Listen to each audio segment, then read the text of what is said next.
Hey everybody, it's Tony from Tony'sHealthTips.org, and today's health tip is interval training. If you haven't noticed already, I'm on a treadmill right now. I just started. I want to talk about interval training, which I think is basically a pretty awesome shortcut to exercising, okay? The concept is you rest for a minute and a half. I'm resting right now, okay? This is a power walk, but it's certainly not a run. It's very slow, okay? And then for 45 seconds, I am going to sprint as fast as I possibly can. I'm going to give it my all with the treadmill maxed out. Right now we're on a 3.9 speed. I'm going to give it my all at a 12.0 with a little bit of incline. So for you athletes and you runners out there, max out the treadmill. And if that's too easy for you, push the incline up until you're giving it all you have. I mean every last ounce of energy. And that's the key to interval training, is pushing your heart and pushing your body as fast as much as you possibly can for those 45 seconds, and then take it easy for an hour and a half. So one of the great benefits to this is the benefits on the heart, okay? If you look at the heart rate, and a lot of these machines, you can measure your heart rate as you're doing it, so I've tested this. If you look at your heart rate when you're sprinting, it's way up here, and then when you start doing your resting, it doesn't go back down to here. It just goes sprinting, resting, sprinting, resting, sprinting, instead of plummeting, okay?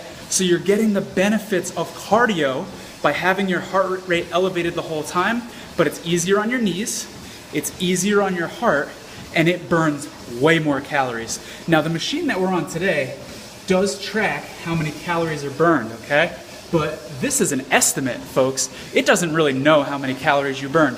One of the great, it's not perfect, but one of the great tricks or ways to to see how much calories you burned is to look at how much you sweat. And let me tell you, this will make you sweat like crazy, okay? I did a half marathon back 2 Octobers ago, and I sweat quite a bit, okay? When I do a half hour of interval training, I sweat way more than that half marathon that I did a couple Octobers ago, or even when I run other long distances. So we're almost ready here. You want to warm up for about 3 or 4 minutes before you get started, of course. Make sure you stretch, and don't forget your back, okay? A lot of people, before they run, they stretch out their legs, of course, but they forget about their back. So if you're sitting all day at a job, and then you're bouncing around running, that's not going to be good for your back. So make sure you stretch your legs and especially your back before and after any sort of running routine. So we're almost ready here. You're going to see me just give it my all for 45 seconds and then come back down to this speed, okay? So 7 seconds. I'm adding the incline now up to a 1.5 incline, and I'm starting the speed. It's going up. I'll let you know when we're there. It takes a little while for it to elevate, obviously for safety reasons. We're at a 10.0 speed right now. All right, so now we're maxed out. I'm gonna concentrate here, so I'm not gonna be talking. I'm pushing the incline up a little bit, so it's harder.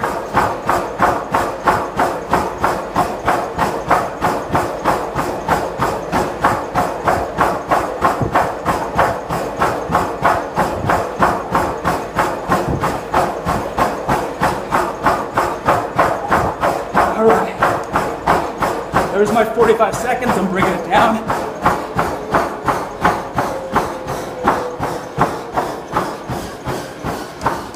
Bringing the speed down. Now I'm back where I was before.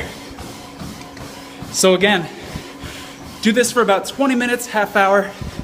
By the end of it, you keep repeating this cycle, you're gonna be wiped out. You're gonna be exhausted. The minute and a half time that you're resting, it's going to start to go by really quick. It's a great workout. Repeat this for 20-30 minutes. Do it for a month or so. You'll feel great. Remember, you've only got one body. Keep it fit.